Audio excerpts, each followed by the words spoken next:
જય સ્વામિનારાયણ. શિક્ષાપત્રી જયંતિ, શિક્ષાપત્રીનું પૂજન. જય સ્વામિનારાયણ.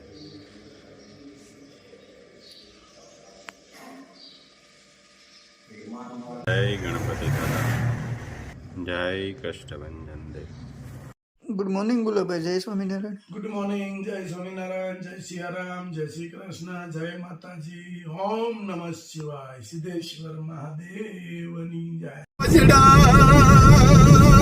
વજડા હેંજળ પીવે એના નમણા એના અડીખમ ઉભો ગિરનાર. હવે ગિરનારની તળેટીની અંદર આવવા નજીક આવી ગયા છે. અને આ તો સૌરાષ્ટ્રની ભૂમિ છે. સંત સુરાને સુરવીરની જમીન છે. અને આની અંદર તો ભાઈ કે આની ઉપર આખા લોક ડાયરા થયા છે કે જેના હવજડા હેંજળ પીવે એના નમણાઈ નરને નાર. જો આ ગિરનારની ભૂમિ, વાહ ભાઈ વાહ. અને અહીંયા વિજ્ઞાને પણ સાબિત કરી દીધું છે કે અહીંયા ભગવાન વસે છે ગિરનારની અંદર ગુરુ દત્તાત્રેય.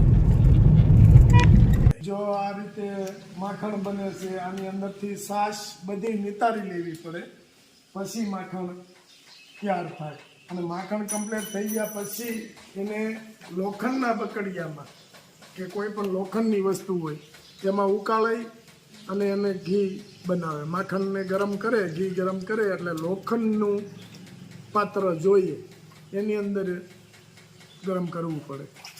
અને ત્યારે એ ગીર ગાયનું ઓરિજિનલ ઘી ગણાય. આ માખણ તૈયાર.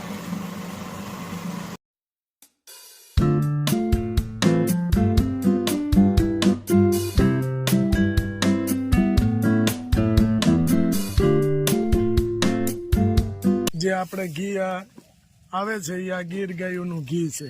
5 ગાયો તો આપણી પાસે છે પણ વધારે જોઈ. હા, ત્યારે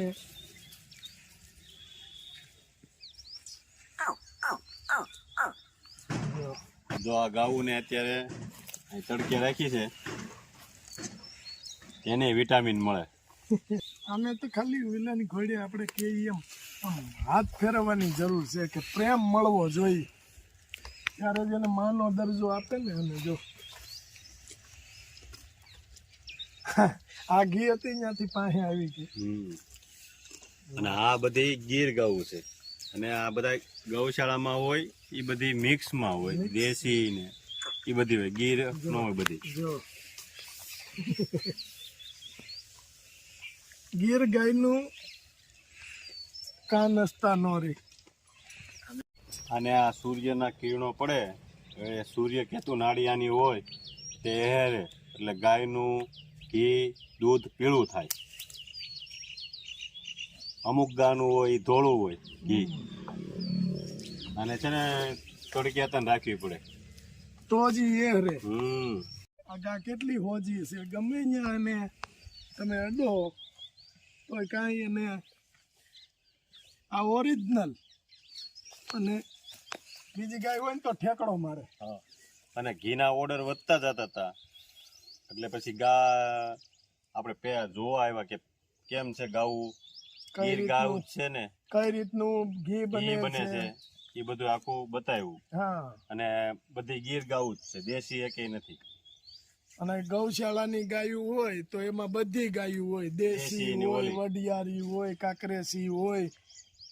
ગીર તો લગભગ ગૌશાળામાં ગીર ગાય તો લગભગ ન હોય. કે દેશી ગાયું, વડિયારી ગાયું, કાકરેસી ગાયું એ ગાયું હોય. પણ આની આરે તો થોડું આવે.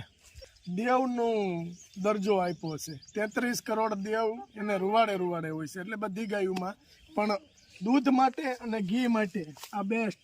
જો આ એની ઝાલર જોવો ને તોય તમને ખ્યાલ આવી જાય ગીર ગાયની.